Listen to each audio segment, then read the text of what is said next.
اب یہ لیلۃ المبارکہ کیسے پڑھا اس کا نام، تو کئی اسکالر سے بات ہوئی، کئیوں سے سمجھا میں نے کہ بھئی اس کا نام لیلۃ المبارکہ لوگ کیوں کہتے ہیں۔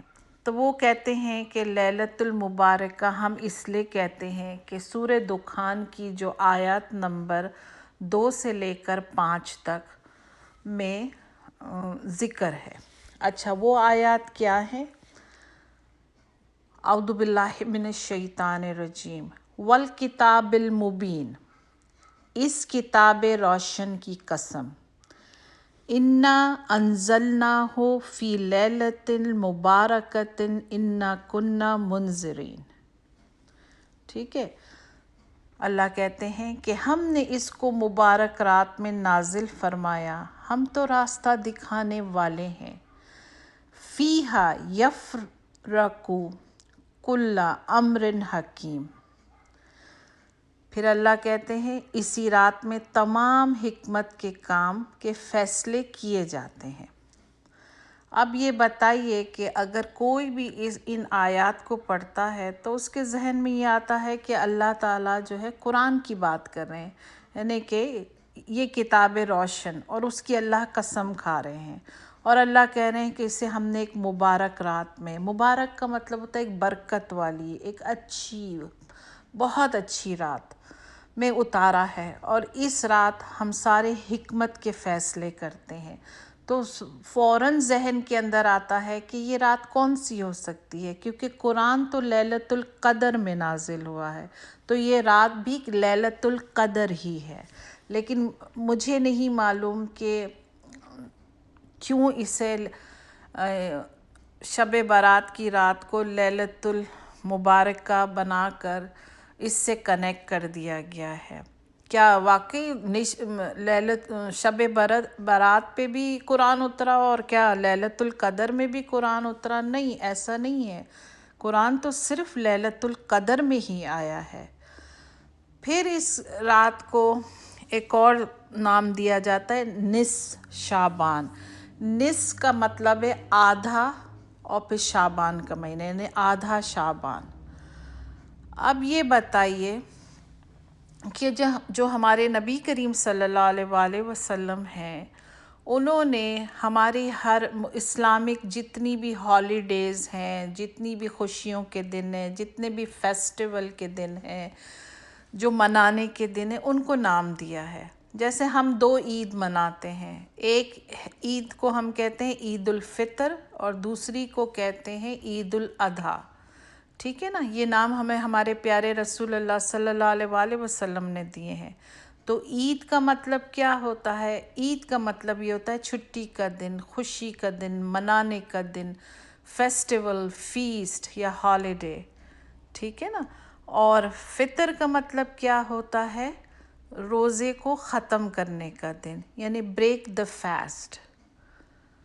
اور عید الاضحیٰ تو پھر وہی بات آ گئی کہ عید جو ہے خوشی کا دن، چھٹی کا دن، اور پھر اضحیٰ قربانی کا دن، sacrifice, the day of sacrifice.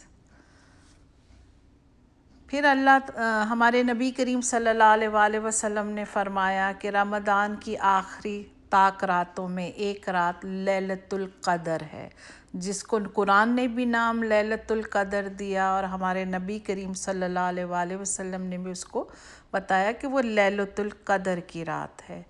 اب لیل مطلب ہوتا ہے رات عربی میں، اور قدر کا مطلب ہے کہ بہت زیادہ قدر و منزلت والی رات، بہت زیادہ درجوں والی رات، اور انگلش میں ہم کہیں گے کہ گریٹ اینڈ ویلیوبل نائٹ۔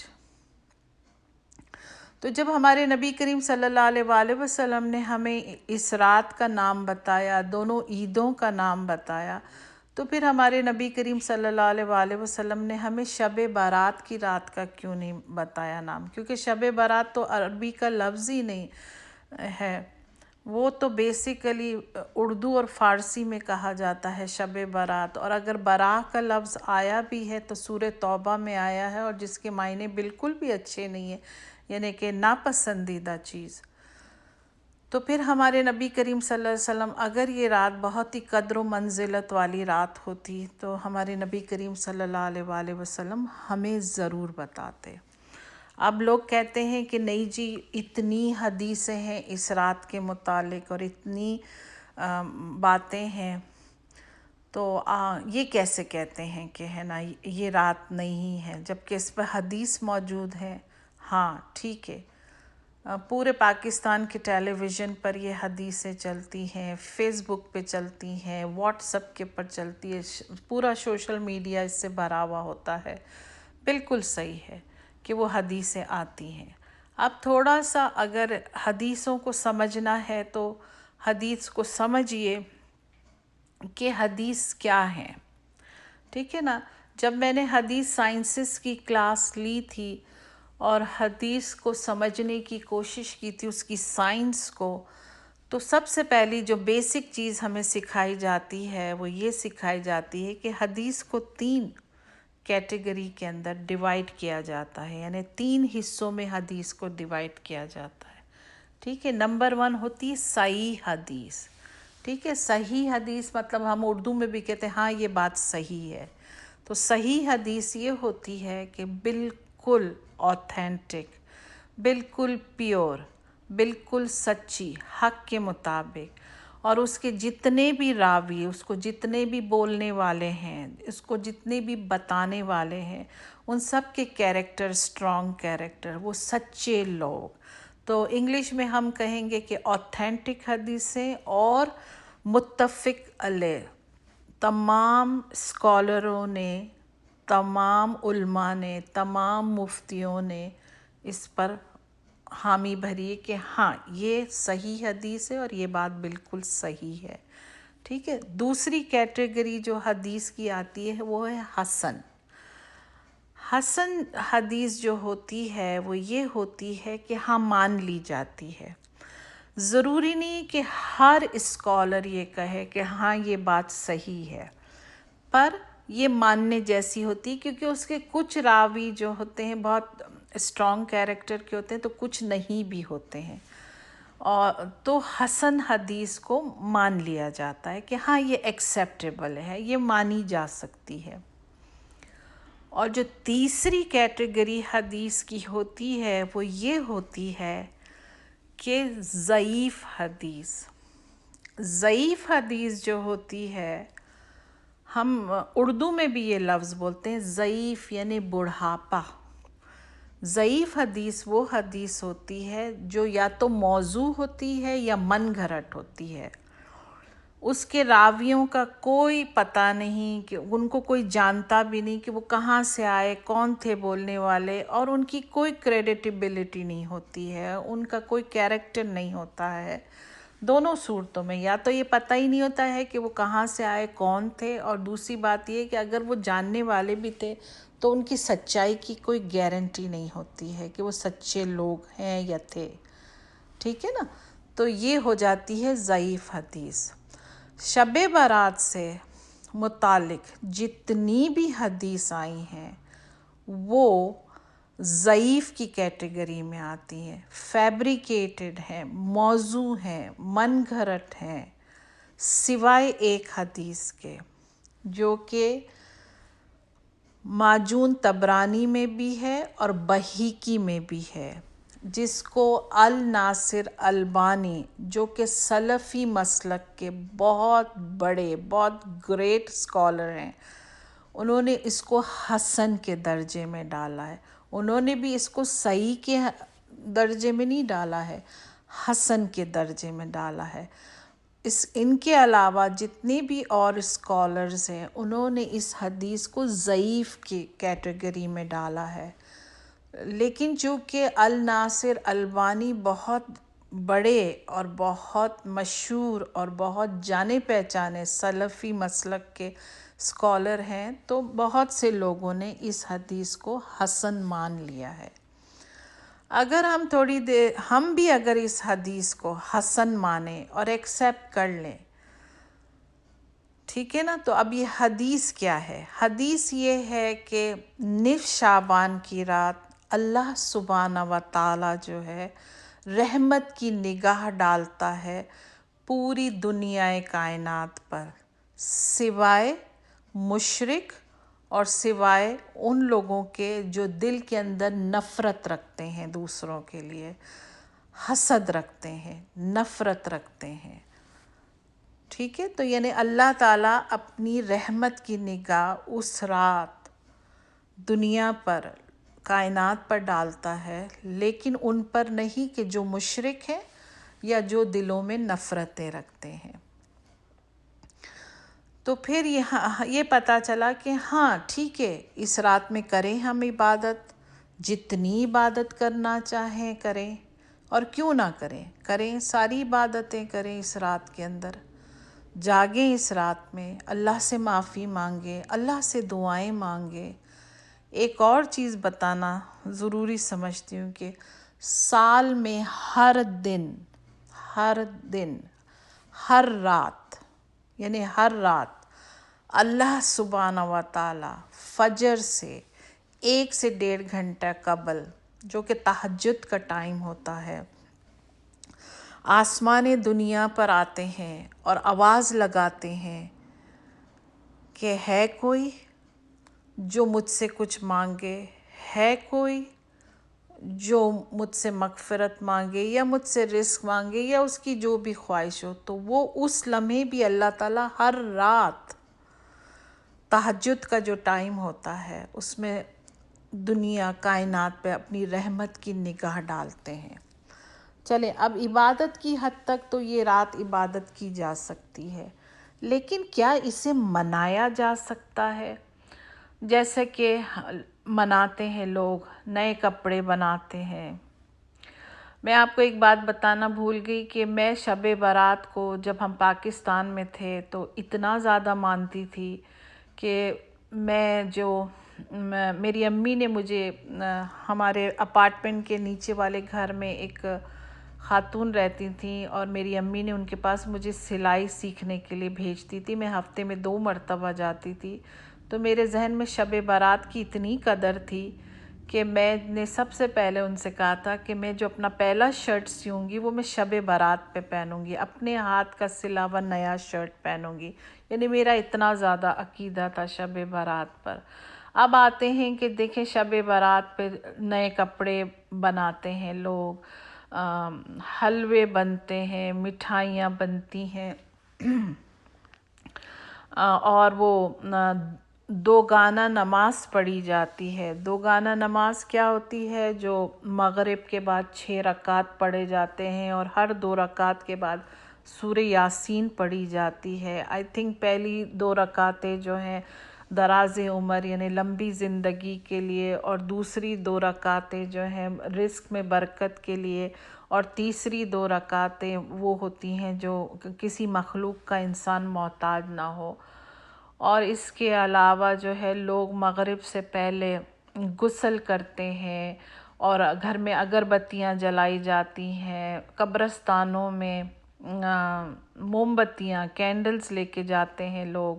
اور بہت مشہور جو ایک بات ہے کہ یہ مردوں کی عید ہے، اور اس رات جو ہے قسمتوں کے فیصلے ہوتے ہیں، زندگی موت کے فیصلے ہوتے ہیں، رزق کے فیصلے ہوتے ہیں، اور فرشتوں کو جو ہے وہ اگلے سال کی ساری ذمہ داریاں اور ڈیوٹیز دی جاتی ہیں۔ یہ ساری باتیں غلط ہیں، کیونکہ اس رات ایسا کچھ بھی نہیں ہوتا۔ ہاں، فرشتوں کو جن رات اگلے سال کا جو بتایا جاتا ہے وہ لیلۃ القدر کی رات ہے، اور لیلۃ القدر میں خود اللہ تعالیٰ نے سورہ دخان میں فرما دیا ہے کہ حکمتوں کے فیصلے ہوتے ہیں۔ اور پھر یہ بھی کہا جاتا ہے کہ ایک بہت بڑا درخت ہے، اور ہر درخت کے اس درخت کے ہر پتے پر انسانوں کا نام لکھا ہوا ہوتا ہے، اور شب برات کی رات جو پتا گرتا ہے تو پھر جس کے نام کا تو وہ شخص اس سال انتقال کرتا ہے۔ ہمارے نبی کریم صلی اللہ علیہ وآلہ وسلم نے ہمیں ایسی کوئی بھی بات نہیں بتائی ہے جو اس قسم کی ہو، اور ایسی کوئی بھی چیز نہیں ہے، یہ من گھڑت باتیں ہیں۔ اور اللہ کرے کہ ہماری سمجھ میں آ جائے کہ یہ من گھڑت باتیں ہیں۔ پھر جو ہے روزہ رکھا جاتا ہے 15 شعبان کا، یہ کہہ کر کہ یہ شب برات کا روزہ ہے، 15 شعبان کا روزہ ہے، بہت برکتی روزہ ہے۔ روزے میں تو ویسے بھی برکت ہی ہے۔ تو میں ایک حدیث جو ہے وہ سناؤں گی، اور یہ جتنی بھی حدیثیں میں نے کوٹ کی ہیں وہ صحیح حدیث ہیں، اور وہ سارے اسکالرز جو ہیں اس پہ متفق علیہ ہیں۔ حدیث یہ ہے کہ ہم سے مسلم بن ابراہیم نے بیان کیا، انہوں نے کہا کہ ہم سے حشام نے بیان کیا، ان سے یحییٰ بن ابی کثیر نے، ان سے ابو سلمہ نے، اور ان سے ابو ہریرہ رضی اللہ تعالیٰ عنہ نے کہا کہ نبی کریم صلی اللہ علیہ وآلہ وسلم نے فرمایا، تم میں سے کوئی شخص رمضان سے پہلے شعبان کی آخری تاریخوں میں 1 یا 2 دن کے روزے نہ رکھے، البتہ اگر کسی کو ان میں سے روزے رکھنے کی عادت ہو تو وہ اس دن بھی روزے رکھ سکتا ہے۔ اس سے ہمیں کیا پتہ چلتا ہے کہ جو ہے ہمارے نبی کریم صلی اللہ علیہ وسلم ہمیں نصیحت کر رہے ہیں کہ شعبان کے آخری حصے میں وہی لوگ روزے رکھیں جو روزہ رکھنے کے عادی ہوتے ہیں، ٹھیک ہے نا، وہ لوگ ایوائڈ کریں روزہ رکھنا جو روزہ رکھنے کے عادی نہیں ہوتے ہیں، کیونکہ کہیں ایسا نہ ہو جائے کہ وہ ان دنوں میں روزے رکھ لیں اور رمضان میں انہیں پھر کمزوری محسوس ہو اور ان سے رمضان کے روزے چھوٹ جائیں، اور رمضان کے روزے فرض ہیں اور یہ نفلی روزے ہیں، ٹھیک ہے۔ ایک تو یہ بات ہو گئی، اور دوسری بات یہ ہو گئی کہ وہ لوگ جو مہینے میں 3 روزے رکھتے ہیں، کیونکہ ہمارے نبی کریم صلی اللہ علیہ وسلم کی سنت ہے کہ مہینے میں 3 روزے، یعنی کہ چاند کے مہینے، لونر ایئر کے مہینے، وچ از 13، 14 اور 15، ہر مہینے کی 13، 14 اور 15 3 روزے رکھنا سنت ہے۔ تو اگر کوئی 15ویں شعبان کا روزہ اس نیت سے رکھتا ہے، کیونکہ وہ 13، 14 اور 15 کا ہر مہینے رکھتا ہے روزہ، اور وہ اس نیت سے، تو وہ روزہ بالکل رکھ سکتا ہے۔ اور ورنہ ہمارے نبی کریم صلی اللہ علیہ وسلم نے ہم سے فرمایا ہے کہ آخری کے حصے میں روزہ نہ رکھنا ان لوگوں کے لیے جو روزے کے عادی نہیں ہوتے ہیں۔ پھر آگے ہم چلتے ہیں کہ ہمیں ایک یہ چیز بھی دیکھنی چاہیے کہ دیکھیں شب برات کو ہے نا عرب ورلڈ نہیں مناتا ہے۔ اگر تو یہ رات کی اہمیت ہوتی اور اسے منایا گیا ہوتا ہمارے نبی کریم صلی اللہ علیہ وسلم کے زمانے میں بھی، اور اگر صحابہ اکرام نے منایا ہوتا اور تابعین نے اور تبع تابعین سب نے منایا ہوتا تو عرب ورلڈ بھی ضرور مناتا۔ حالانکہ عرب ورلڈ شب قدر بھی مناتا ہے اور عید الفطر اور عید الاضحیٰ بھی مناتے ہیں وہ لوگ، لیکن وہ اس رات کو نہیں مناتے ہیں۔ اب آ جاتے ہیں ہم ایک اور حدیث کی طرف کہ ہم پاکستان کے ٹیلی ویژن پر اور سوشل میڈیا پر بہت زیادہ یہ حدیث کو سنتے ہیں کہ نبی کریم صلی اللہ علیہ وآلہ وسلم اس رات جو ہے قبرستان گئے تھے، نصف شعبان کی رات، ٹھیک ہے۔ اب وہ حدیث کچھ یوں ہے کہ نبی کریم صلی اللہ علیہ وآلہ وسلم کے پاس جو ہے جبریل علیہ السلام آئے اور انہوں نے کہا کہ یا رسول اللہ اٹھیے اور ہے نا بقیع کے رہنے والے جنت البقیع میں جو مردے ہیں ان کے لیے جا کر دعا کیجیے۔ تو نبی کریم صلی اللہ علیہ وآلہ وسلم اٹھے اور گئے اور انہوں نے ہے نا دعا کی۔ تو اس اثناء میں بی بی عائشہ تھیں گھر میں، ان کی آنکھ کھل گئی اور وہ تھوڑا سا ان کے دل میں شک آیا کہ کہیں ایسا تو نہیں ہے کہ نبی کریم صلی اللہ علیہ وآلہ وسلم جو ہے اپنی کسی اور بیوی کے پاس چلے گئے۔ تو وہ یہ دیکھنے نکلی تو انہوں نے دیکھا کہ نہیں، نبی کریم صلی اللہ علیہ وسلم جنت البقیع کے اندر ہیں اور ہے نا وہاں پر وہ فاتحہ پڑھ رہے ہیں، تو وہ یہ دیکھ کر بھاگی بھاگی گھر آ گئیں اور اپنی جگہ پر لیٹ گئیں۔ تو یہ حدیث جو ہے ترمذی میں ہے اور سنن ابن ماجہ میں بھی ہے، لیکن امام ترمذی نے اس حدیث کو لکھنے کے بعد اپنی کتاب میں لکھا ہے کہ یہ ضعیف حدیث ہے۔ اب سوال یہ اٹھتا ہے کہ امام ترمذی نے جب اس کو ضعیف حدیث بولا تو انہوں نے اپنی کتاب میں کیوں لکھا اگر یہ حدیث ضعیف تھی؟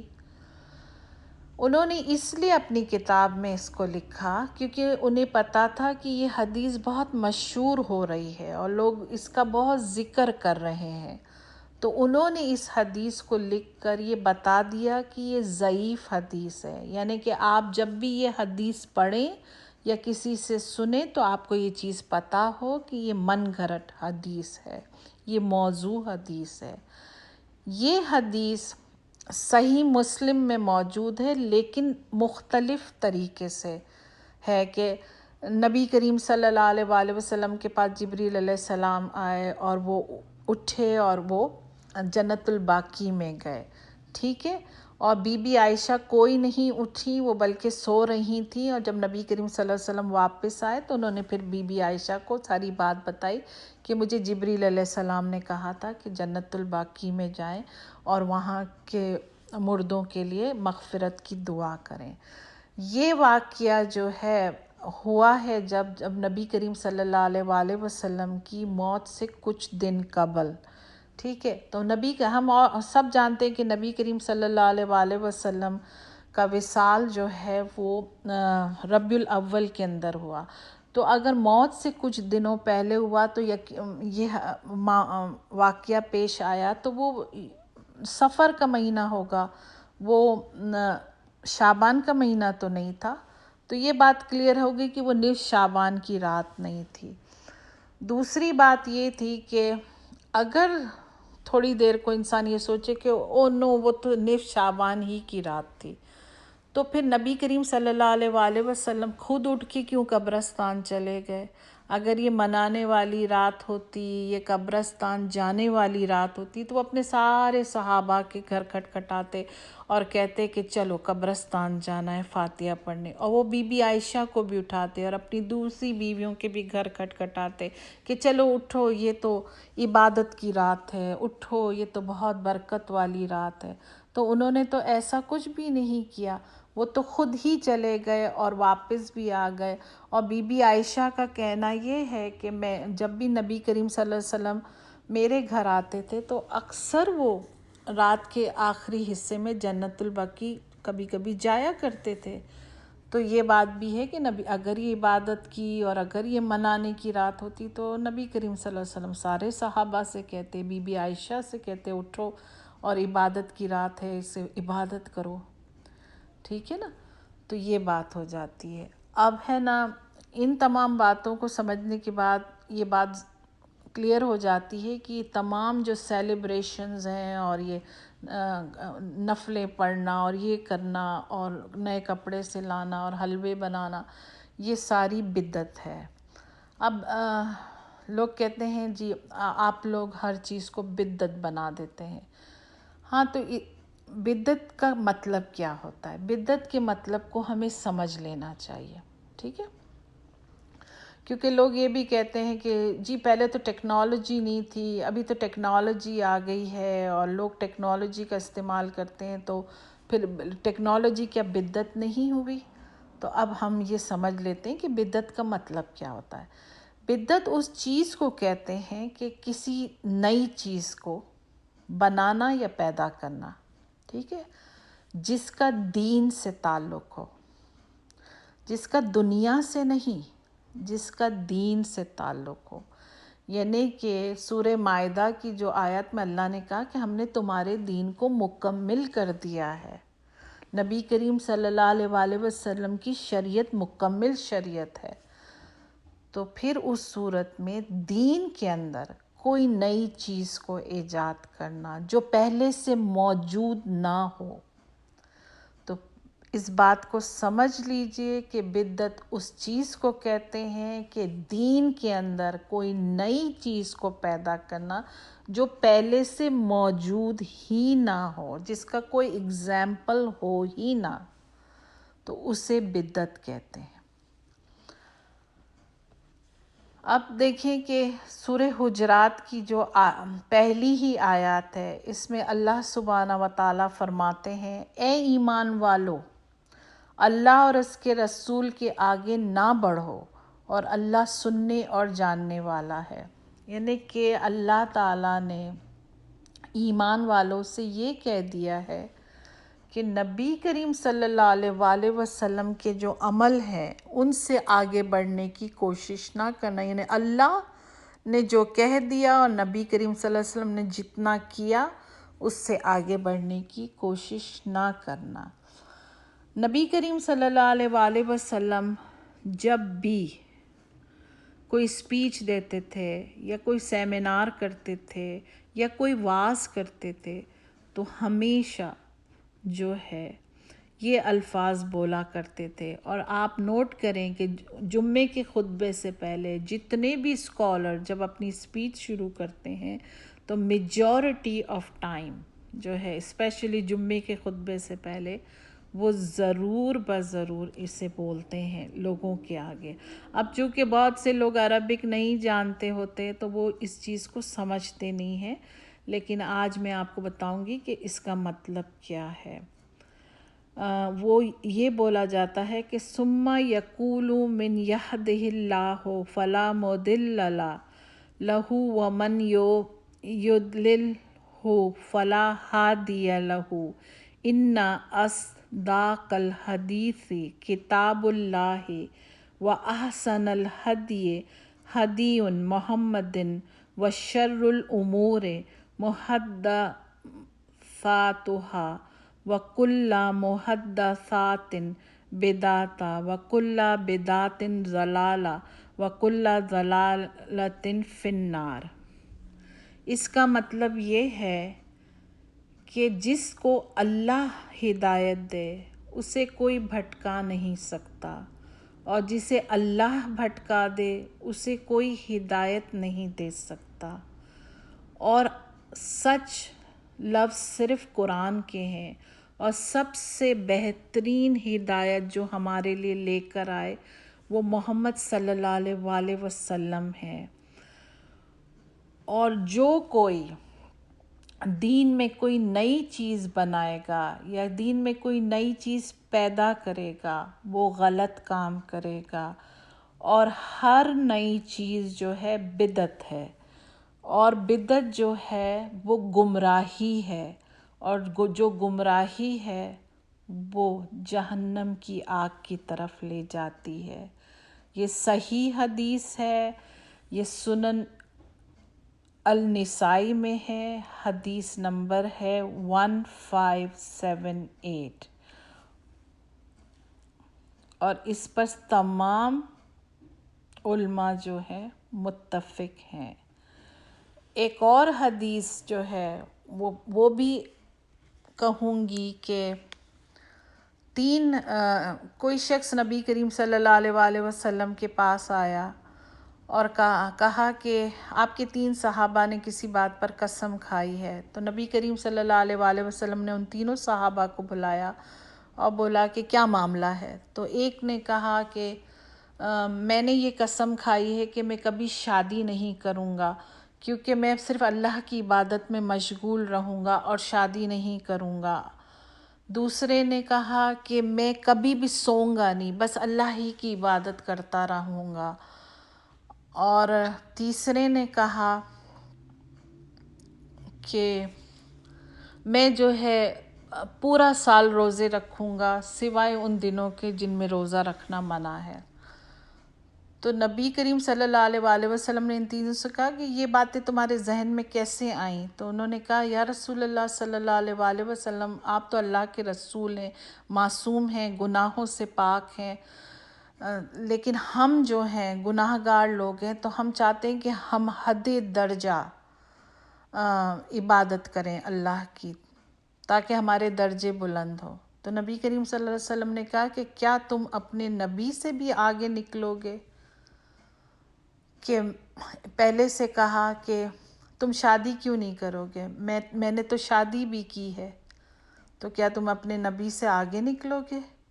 دوسرے سے کہا کہ تم جو ہے کیوں سو گے نہیں، کیا میں سوتا بھی ہوں اور میں جاگتا بھی ہوں، کیونکہ جسم کو نیند کی بھی ضرورت ہے۔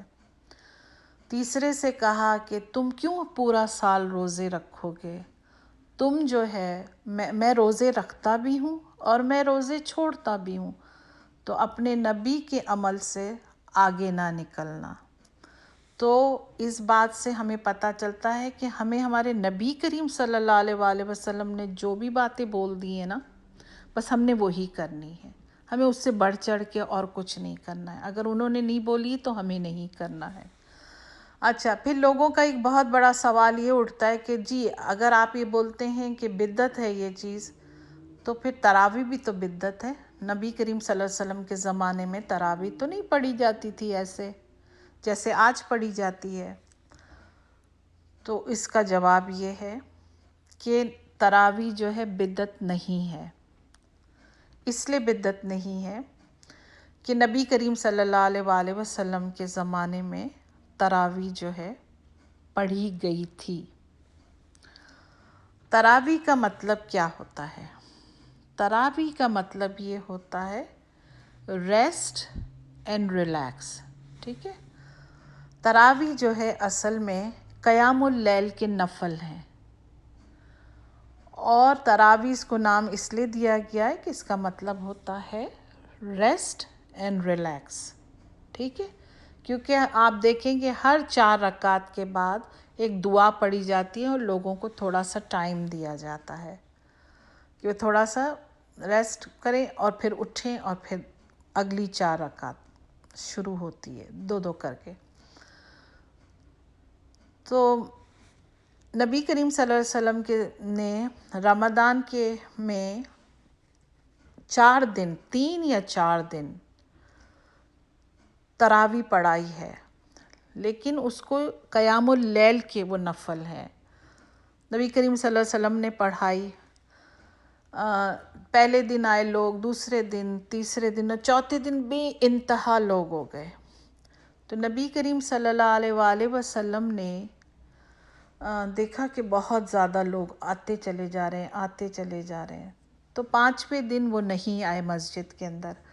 تو صحابہ اکرام نے جا کے دروازہ کھٹکھٹایا کہ ہم آپ کا انتظار کر رہے ہیں، ویٹ کر رہے ہیں، آپ کب آئیں گے؟ تو انہوں نے کہا کہ میں نہیں آؤں گا، کیونکہ میں نے اتنا لوگوں کا شوق اور ولولہ دیکھا کہ مجھے ایسا محسوس ہوا کہ کہیں ایسا نہ ہو کہ اتنا شوق اور ولولہ دیکھ کر اللہ تعالیٰ تراویح کو فرض کر دیں، اور میں اپنی امت پر بہت زیادہ بوجھ نہیں چاہتا ہوں۔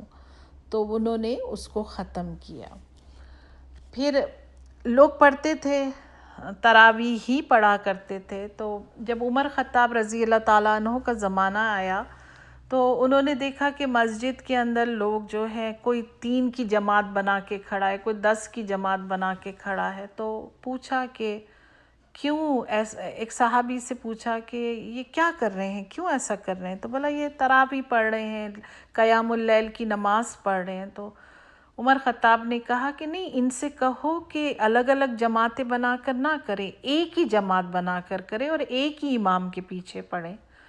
تو اور انہوں نے انہی صحابی کو جو ہے ان کا امام بنا دیا، اور پھر لوگ اس طرح سے پڑھنے لگے۔ اور دوسری وجہ یہ تھی تراویح کی، جو کہ قیام اللیل کے نفل ہیں، اس کی وجہ یہ تھی کہ ہے نا اس زمانے میں جو لوگ مزدوری کرتے تھے اور بہت جلدی بیچارے اپنے گھروں سے نکلتے تھے، تو انہوں نے عمر خطاب رضی اللہ تعالیٰ عنہ سے فرمایا کہ ہم صبح چلے جاتے ہیں، رات کو ہم بہت جاگ نہیں سکتے، ہمیں نیند کی ضرورت ہوتی ہے، تو آپ ایسا کچھ کر دیجئے کہ ہم بھی قیام اللیل کے نفل یعنی تراویح پڑھیں۔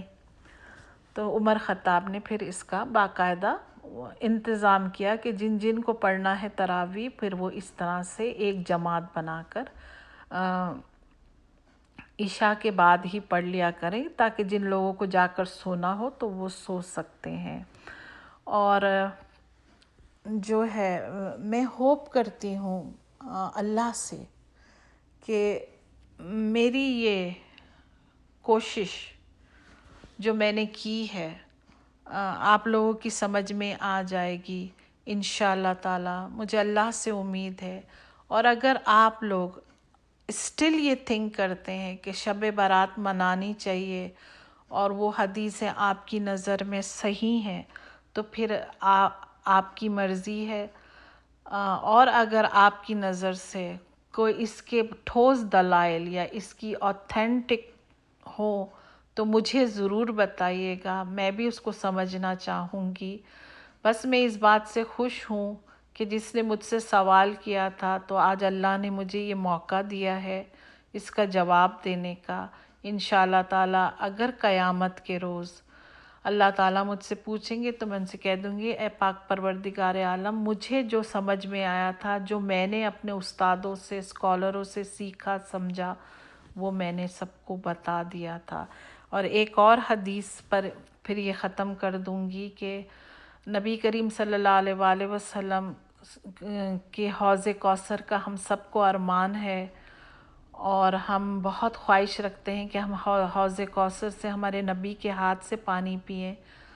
تو قیامت کے دن جب سب نبی کریم صلی اللہ علیہ وسلم کی امت حوض کوثر کی طرف بھاگے گی تو فرشتے چند لوگوں کو ایک سائڈ پر کر دیں گے اور کہیں گے آپ نہیں جا سکتے ہو اندر.